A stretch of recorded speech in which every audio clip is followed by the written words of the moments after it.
प्रश्न नंबर 4, लैंगिक सशक्तिकरण क्या है? भारत में महिला सशक्तिकरण की विस्तृत विवेचना कीजिए।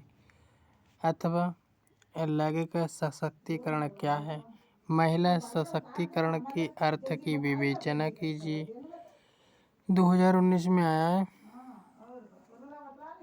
इम्पोर्टेंट है।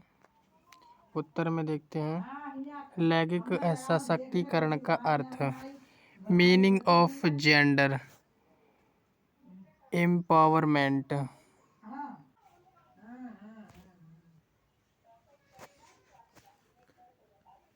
महिला सशक्तिकरण के बारे में जानने से पहले हमें यह समझ लेना चाहिए कि हम सशक्तिकरण से क्या समझते हैं।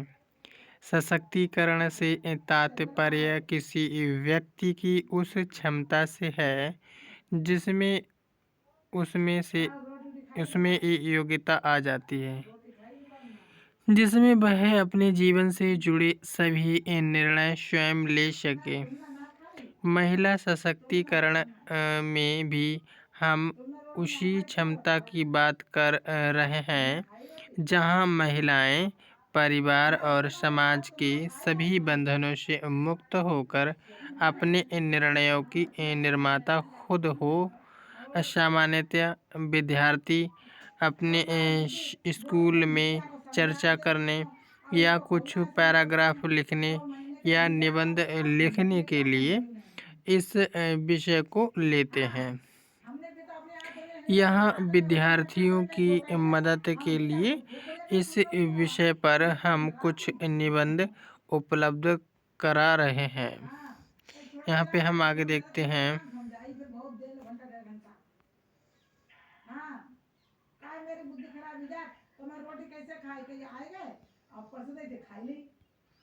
यहाँ पे देखते हैं, महिला सशक्तिकरण को बेहद आसान शब्दों में परिभाषित किया जा सकता है कि इससे महिलाएं शक्तिशाली बनती हैं, जिससे वे अपने जीवन से जुड़े हर फैसले स्वयं ले सकती हैं और परिवार और समाज में अच्छे से रह सकती हैं। समाज में उनके वास्तविक अधिकार को प्राप्त करने के लिए उन्हें सक्षम बनाना महिला सशक्तिकरण है। जैसा कि हम सभी जानते हैं कि भारत एक पुरुष प्रधान समाज है, जहां पुरुष का हर क्षेत्र में दखल है और महिलाएं सिर्फ घर परिवार की जिम्मेदारी उठाती हैं। साथ ही उन पर कई पाबंदियां भी होती हैं। भारत की लगभग 50% आबादी केवल महिलाओं की है।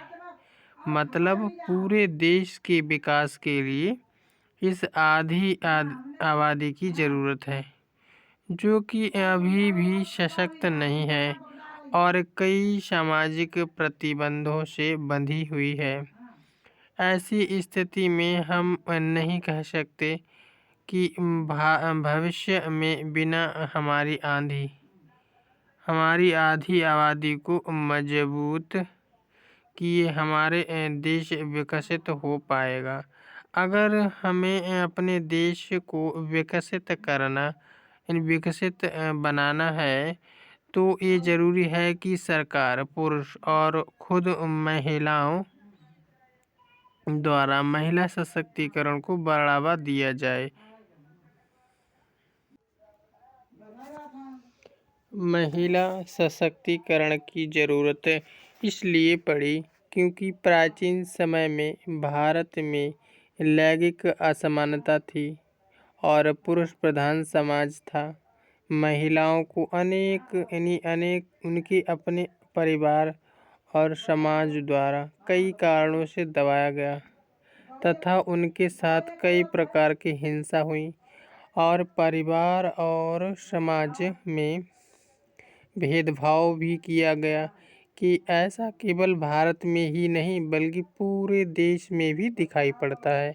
महिलाओं के लिए प्राचीन काल से समाज में चले आ रहे गलत और पुराने चलन को नए रीति रिवाजों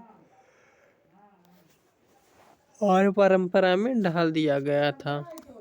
भारतीय समाज में महिलाओं को सम्मान देने के लिए माँ, बहन, पुत्री, पत्नी के रूप में महिला देवियों को पूजने की परंपरा है। लेकिन इसका ये कतई मतलब नहीं कि केवल महिलाओं को पूजने भर से देश के विकास की ज़रूरत पूरी हो जाएगी। आज ज़रूरत है कि देश की आधी आबादी यानी महिलाओं का हर क्षेत्र में सशक्तिकरण किया जाए, जो देश के विकास का आधार बनेगी।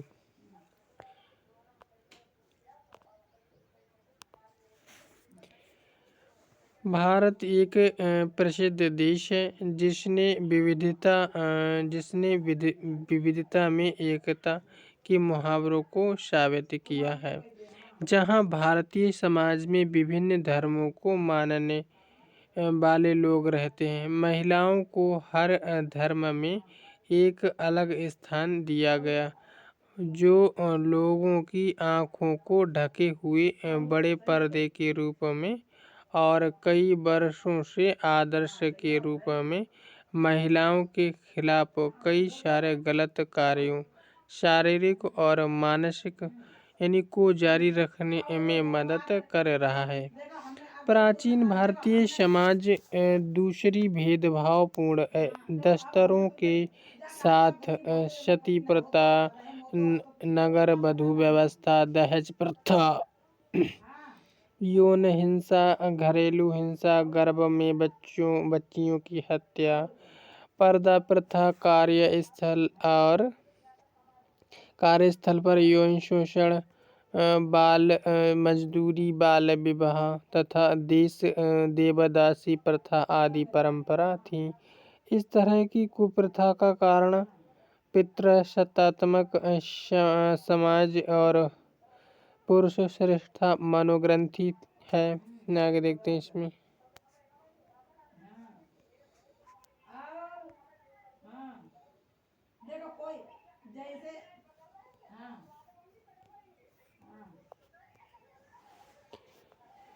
अच्छे संवाद की कुछ बुनियादी शर्तें हैं।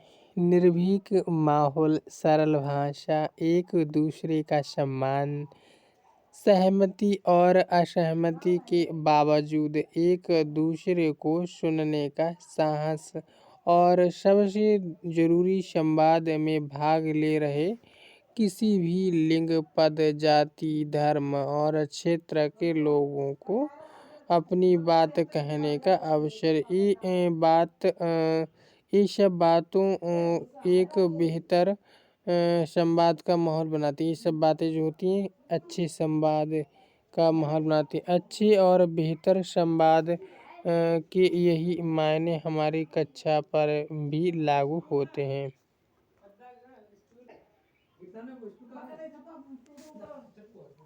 कक्षा में अमूमन शिक्षक का डर होता है कि अगर बच्चों के साथ मित्रतापूर्ण ढंग से पेश आए तो बच्चे हमारी बात नहीं मानेंगे। ऐसे में शिक्षक ही पूरी कक्षा में अपनी बात एक तरफा ढंग से कहता जाता है। बच्चे सिर्फ सुनते हैं। इस एक तरफा बातचीत से अमूमन कक्षा बोझिल हो जाती है। यह डर शिक्षक के अलावा किसी तथाकथित होशियार पढ़ाकू बच्चे का भी हो सकता है, जो बाकी सभी बच्चों से ज़्यादा कक्षा में महत्व रखता है। सभी शिक्षक उसी को बुद्धिमान बताते हैं।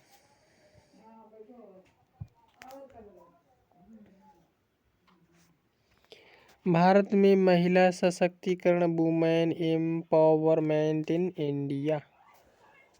पुरुष पारिवारिक सदस्यों द्वारा सामाजिक राजनीतिक अधिकार काम करने की आज़ादी, शिक्षा का अधिकार आदि को पूरी तरह प्रतिबंधित कर दिया गया। महिलाओं के खिलाफ कुछ बुरे चलन को खुले विचारों और महान भारतीय लोगों द्वारा हटाया गया, जिन्होंने महिलाओं के खिलाफ भेदभावपूर्ण कार्यों के लिए अपनी आवाज़ उठाई। राजा राम मोहन राय की लगातार कोशिशों की वजह से ही सती प्रथा को ख़त्म करने के लिए अंग्रेज मजबूर हुए। बाद में दूसरे भारतीय समाज सुधारकों ईश्वर चंद्र विद्यासागर, आचार्य विनोबा भावे, स्वामी विवेकानंद आदि ने भी महिला उत्थान के लिए अपनी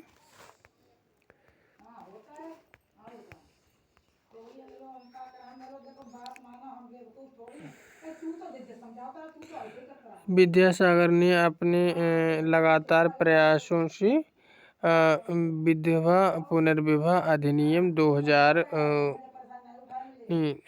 1856 की शुरुआत करवाई।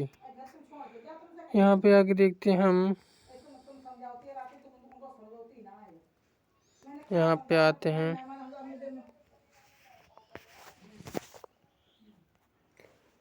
पिछले कुछ वर्षों में महिलाओं के खिलाफ होने वाले लैंगिक असमानता और बुरी प्रथाओं को हटाने के लिए सरकार द्वारा कई सारे संवैधानिक और कानूनी अधिकार बनाए और लागू किए गए। हालांकि ऐसे बड़े विषय को सुलझाने के लिए महिलाओं सहित सभी के लगातार सहयोग की जरूरत है। आधुनिक समाज महिलाओं के अधिकारों को लेकर ज़्यादा जागरूक है, जिसका परिणाम यह हुआ कि कई सारे स्वयंसेवी समूह और एनजीओ आदि इस दिशा में कार्य कर रहे हैं। महिलाएं ज़्यादा खुले दिमाग की होती हैं और सभी आयामों में अपने अधिकारों को पाने के लिए सामाजिक बंधनों को तोड़ रही हैं। हालांकि अपराध इसके साथ साथ चल रहा है। कानूनी अधिकार के साथ महिलाओं को सशक्त बनाने के लिए संसद द्वारा अपने पास किए गए कुछ अधिनियम हैं। एक बराबर पारिश्रमिक एक्ट 1976, दहेज रोक अधिनियम 1961, अनैतिक व्यवहार रोकथाम अधिनियम 1956, medical termination of pregnancy act 1987, बाल विवाह रोकथाम एक्ट 2006, लिंग परीक्षण तकनीक नियंत्रण और गलत इस्तेमाल की रोकथाम एक्ट 1994, कार्यस्थल पर महिलाओं का यौन शोषण एक्ट 2013। आगे डिस्कस करते हैं हम इसमें।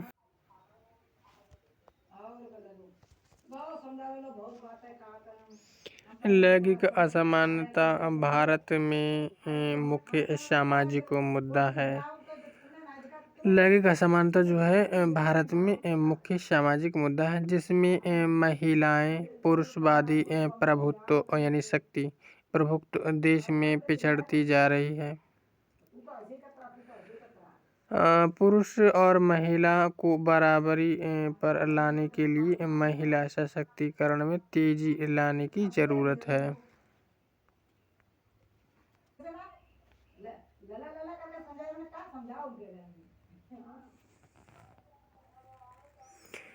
सभी क्षेत्रों में महिलाओं का उत्थान राष्ट्र की प्राथमिकता में शामिल होना चाहिए। महिला और पुरुष के बीच की असमानता कई समस्याओं को जन्म देती है, जो राष्ट्र के विकास में बड़ी बाधा के रूप में सामने आ सकती है। ये महिलाओं का जन्म सिद्ध अधिकार है कि उन्हें समाज में पुरुषों के बराबर महत्व मिले। वास्तव में सशक्तिकरण को लाने के लिए महिलाओं को अपने अधिकारों से अवगत होना चाहिए। न केवल घरेलू और पारिवारिक जिम्मेदारियों बल्कि महिलाओं को हर क्षेत्रों में सक्रिय और सकारात्मक भूमिका निभानी चाहिए। उन्हें अपने आसपास और देश में होने वाली घटनाओं को भी जानना चाहिए। महिला सशक्तिकरण में ये बात एक ताकत है कि वे समाज और देश में बहुत कुछ बदल सकें।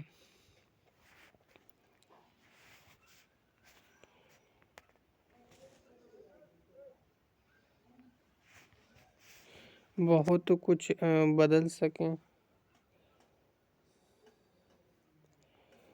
वे समाज में किसी समस्या को पुरुषों से बेहतर ढंग से निपट सकती हैं। वे देश और परिवार के लिए अधिक जनसंख्या के नुकसान को अच्छी तरह समझ सकते हैं। अच्छी पारिवारिक योजना से वो देश और परिवार की आर्थिक स्थिति का प्रावधान करने में पूरी तरह से सक्षम है। पुरुषों की अपेक्षा महिलाएं किसी भी प्रभावकारी हिंसा को संभालने में सक्षम है, चाहे वे पारिवारिक हों या सामाजिक। हम आगे देखते हैं इसमें।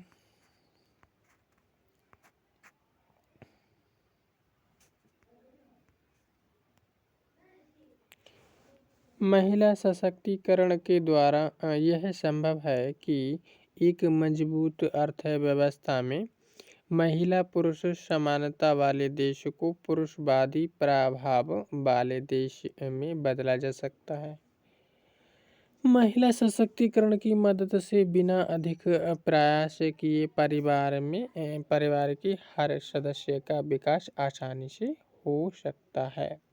एक महिला परिवार में सभी चीज़ों के लिए बेहद जिम्मेदार मानी जाती है, अतः वे सभी समस्याओं का समाधान अच्छी तरह से कर सकती हैं। महिलाओं के सशक्त होने से पूरा समाज अपने आप सशक्त हो जाएगा। मनुष्य आर्थिक या पर्यावरण से संबंधित कोई भी छोटी या बड़ी समस्या का बेहतर उपाय महिला सशक्तिकरण है।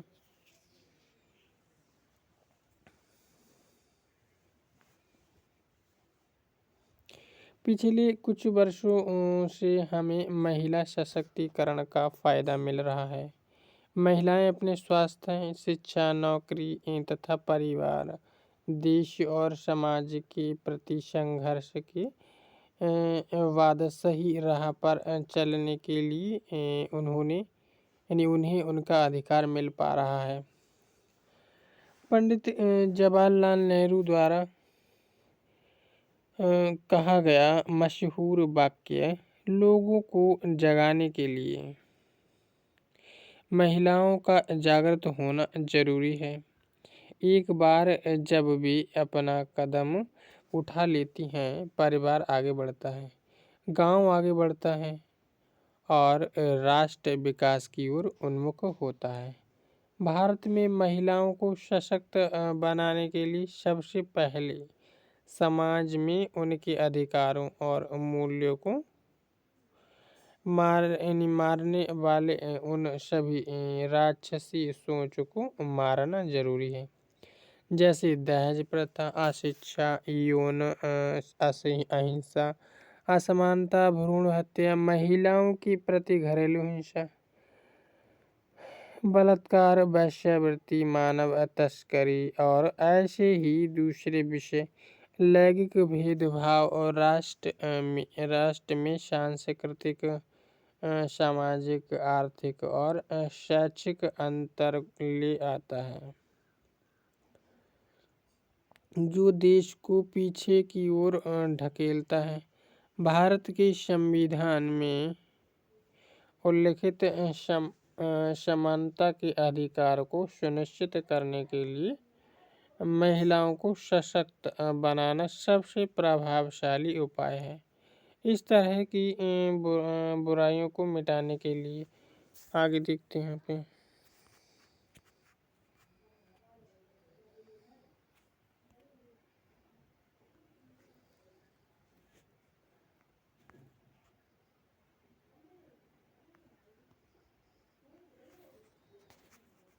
यहाँ पे आते हैं लैंगिक समानता को प्राथमिकता देने से पहले यानी पूरे भारत में महिला सशक्तिकरण को बढ़ावा मिला है। महिला सशक्तिकरण के उच्च लक्ष्य को प्राप्त करने के लिए इसे हर एक परिवार में बचपन से प्रचारित करना चाहिए। यह जरूरी है कि महिलाएं शारीरिक, मानसिक एवं सामाजिक रूप से मजबूत हों, क्योंकि एक बेहतर शिक्षा की शुरुआत बचपन से घर पर हो सकती है। महिलाओं के उत्थान के लिए एक स्वस्थ परिवार की जरूरत है, जो राष्ट्र के सर्वांगीण विकास के लिए आवश्यक है। आज भी कई पिछड़े क्षेत्रों में माता पिता की अशिक्षा, असुरक्षा, गरीबी की वजह से कम उम्र में विवाह और बच्चे पैदा करने का चलन है। महिलाओं को मजबूत बनाने के लिए महिलाओं के खिलाफ होने वाले दुर्व्यवहार, लैंगिक भेदभाव, सामाजिक अलगाव तथा हिंसा आदि को रोकने के लिए सरकार कई सारे कदम उठा रही है। देखते हैं यहाँ पे